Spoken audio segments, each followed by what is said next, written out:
और से कहना धन निरंकार जी।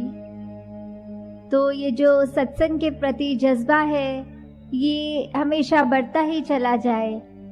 और साथ ही साथ अगर हम इस पहलू को जितना देखें कि सत्संग तो हम आ गए,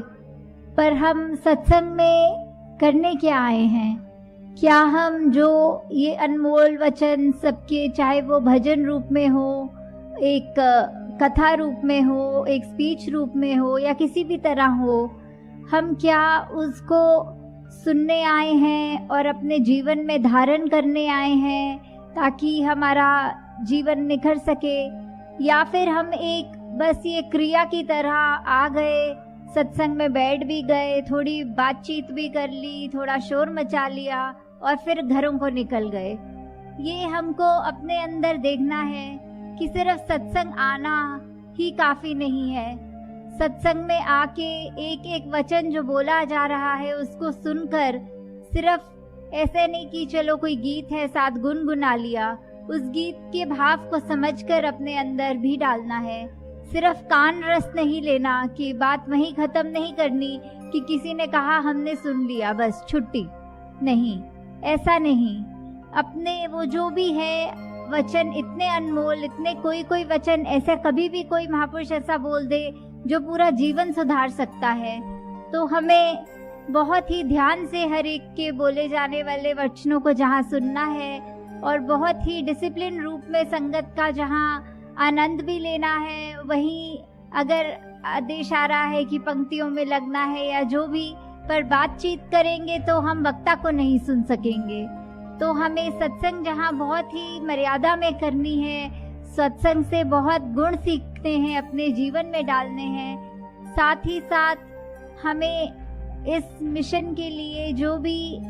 कर सकें कि वो सेवा भाव हो, सिमरन हमारा प्रतिदिन हर पल उस तरह चलना चाहिए कि ये निरंकार से लिव जुड़ती रहे। जैसे आज भी जितने भी वचन आए सारे इस प्रभु परमात्मा निरंकार की बात करते गए कि ये जो अविनाशी है हम उसी की अंश हैं, और हम जीते जे अगर अपना असली पहचान अपनी पकड़ लें तो ही इस जीवन का असल मायने में फायदा है। नहीं तो जो समय बीत गया, जिस तरह भी बीता, वो तो निकल ही गया हाथों से, पर अभी भी हमारे पास मौका है, इस मनुष्य तन में है, और आगे का जीवन पता नहीं कितने श्वास और हैं, पर जितने भी हैं अगर हम अपनी पहचान कर लें, इस प्रभु परमात्मा को पाया जा सकता है, उसको पा लें, और वहीं से हमें अपनी पहचान की भी समझ आएगी। फिर हमारे मनों में कोई भेद नहीं रहेगा कि क्या कोई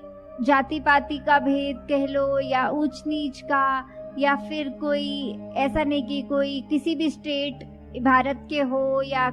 कहीं से भी विश्व के हो, कि कोई भी हमारे अंदर ऐसी गोले काले का भी भेद नहीं, कोई भी नहीं रहेगा, क्योंकि हमारे अंदर ये पहचान हो गई है कि जब हमारा एक ही परम पिता परमात्मा है और हम सब उसी की संतान रूप में हैं, तो फिर क्या भेद, क्या कौन ऊंचा कौन नीचा। और जहाँ पे ये मिशन ने हमें ये सिखलाई दी है कि हमें औरों के चरणों में अपने आप को समर्पित करना है, क्योंकि उनके अंदर भी वही परमात्मा है। तो उस रूप में, नर सेवा के रूप में, हमें हर एक को जहाँ पे श्रद्धा भी देनी है, अपने मन का अहंकार तजना है कि एक मनुष्य के अंदर जो परमात्मा है हम उसकी ओर समर्पण होते हुए अपने अहंकार को खत्म कर रहे हैं। साथ ही हमें ये बात जहाँ देखी जा रही है कि दुनिया में कि सब जो भी अपने कल्चर कह लीजिए या अपने जो भी रिलीजियस सेंटिमेंट्स के हिसाब से जहाँ पे भी आस्था रखते हैं, सबको मुबारक है कि कोई अपना धर्म ग्रंथों को पढ़ते हैं, अपने कोई भी धार्मिक, कोई भी स्क्रिप्चर्स में अपनी रुझाव रखते हैं, वो सब मुबारक है। पर साथ ही साथ पहले इस परमात्मा को जान लें, तभी वो फिर पढ़ना मुबारक और ज्यादा होगा। कि जब तक हम एक वस्तु को एग्जाम्पल के तौर पे, एक अगर वस्तु की पहचान ही नहीं कि हम बात करें किसी को बोलें कि ये तो मिठाई बहुत मीठी है, इससे ज़्यादा मीठी तो कोई मिठाई ही नहीं है, तो अगला व्यक्ति सिर्फ वो बात तो सुन सकेगा पर उस मिठाई का आनंद नहीं ले सकेगा। उसी तरह जिसी वक्त उसके मुंह में वो मिठाई आ जाएगी, वो ये भी समझ जाएगा कि ये भाव का अंतर क्या था। जिस तरह एक फूल की खुशबू जो होती है वो बख्यान करते रहें, उसके बारे में लिखते रहें, तो इतना वो समझ नहीं आ सकती जितना सिर्फ उस फूल को सूंघने पर उसकी खुशबू खुद बखुद हमको सब कुछ समझा देती है। वैसे ही एक बार अपनी असली पहचान, इस ब्रह्म ज्ञान को जान लें, इस निरंकार को जान ले, चाहे हम किसी भी रूप में उसको पूछते हों, कोई अल्लाह बोल के, कोई राम बोल के, कोई गॉड बोल के, और कोई भी अलग तरीके से जिस तरह पूछते हों, पहले उस भगवान को जान लें और फिर उसकी अर्चना करें। कि साथ ही साथ अभी बहुत सत्संग के दौरान महापुरुषों ने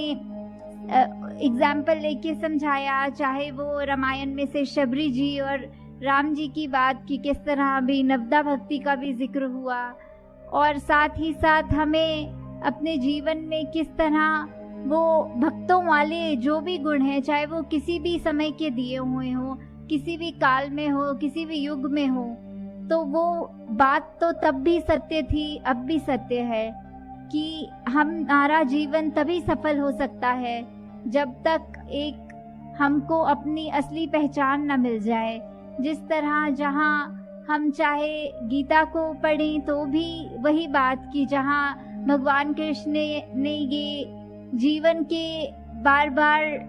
रीबर्थ की बात करी है कि बार बार जन्म होगा, तो साथ ही उन्होंने एक मुक्ति, एक सैल्वेशन की भी बात की है कि जैसे हर एक लकड़ी में आग लगने का पोटेंशियल होता है, बस चिंगारी की ज़रूरत है, वैसे ही हमारे चाहे कितने भी जन्म हो, अब जो अवसर, ये वर्तमान जो हमारे हाथ में है, उसका हम पूरा फायदा उठाएं और इसी में अपने अभी कल्याण कर लें कि आत्मा के बंधन को तोड़कर अब ये अपने असली रूप में जाके मिल जाए। ये हमें पहचान, ये अभी जिनके हिस्सों में ब्रह्म ज्ञान है, मुबारक है, वो अपने आप को ब्रह्म ज्ञान के अनुसार प्रतिदिन चलाएं, अपने हर पल में ये निरंकार का एहसास कि ये जो अंग संग रमाराम है उसकी पहचान तो है और उसको साथ आगे लेके चले। और जो अभी सत्संग में पहली बार आए हैं, जिज्ञासु रूप चाहे हो, वो सब भी इस सत्संग के बाद ये ब्रह्म ज्ञान की दात प्राप्त कर सकते हैं। यहाँ निरंकारी मिशन में कुछ ऐसा नहीं कि कोई ऐसा मंत्र मिलता हो जो सारे दुखों को काट दे, या फिर कुछ ऐसा नहीं होता, पर यहाँ एक ऐसी सिखलाई मिलती है कि ये जो परमपिता परमात्मा ने हमारा जीवन जैसा भी करना है, जो देना है, उसी का है, हम उसी को समर्पण है। और चाहे हमारा खुशी का समय हो या दुख का समय हो, वो एक रस, एक सहज भाव, एक बैलेंस वो मन में आ जाता है, ताकि हमारे पास कोई भी स्थिति हो, हम उसको स्थिति को या फिर कंप्लेन करते हुए या फिर उसमें ही थैंक यू करते हुए कि या शिकवे गिले कर ले कि ऐसा मेरे साथ क्यों हुआ, या ऐसा नहीं होना चाहिए था, वो ऐसा है, उसने मेरे बारे में ऐसा क्यों कह दिया, वो तो नीची जाति का है। नहीं, ऐसा नहीं, हमें सिर्फ शुक्र करना है कि हमको जो मिला है वो भी इस परमात्मा की कृपा ही है। कि औरों के जीवन जब देखो तो हो सकता है दूसरों को हमसे भी कम मिला हो, तो हमें हर पल सिर्फ ये शुक्राना करना है, शिकवा नहीं करना। कि हमें अपने स्वास्थ्य को अपना देखना है कि अगर कहीं किसी को थोड़ी सी भी शारीरिक पीड़ा है तो वो भी उसको देखे, जिसके हो सकता है तन में कोई अंग ही नहीं है। तो ऐसे अपने मन को हमने सिर्फ ये शुक्राने के भाव से कि हमें जो मिला वो भी हो सकता है सिर्फ हमारे ऊपर कृपा ही है तभी मिला है, नहीं तो हम तो किसी लायक नहीं थे कि कोई सुख और आराम भी मिल सके। कि हर समय हमें सिर्फ दूसरों के ही बारे में, उनके हित में सोचना है कि मेरा कोई ऐसा कर्म ऐसा तो नहीं, मेरा कोई ऐसा बोल तो ऐसा नहीं, जो पहले मैं मन में गुस्सा लाऊं और अपने होठों से वो इतनी खराब भाषा का प्रयोग करके दूसरे तक तो पहुंचाऊंगा,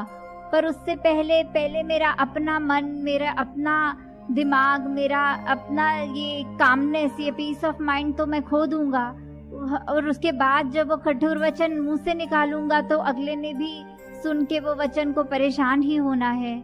तो हमारे पास अभी वो विवेक है, बुद्धि है, चेतनता है कि हम एक बार ये जब निरंकार का एहसास कर लें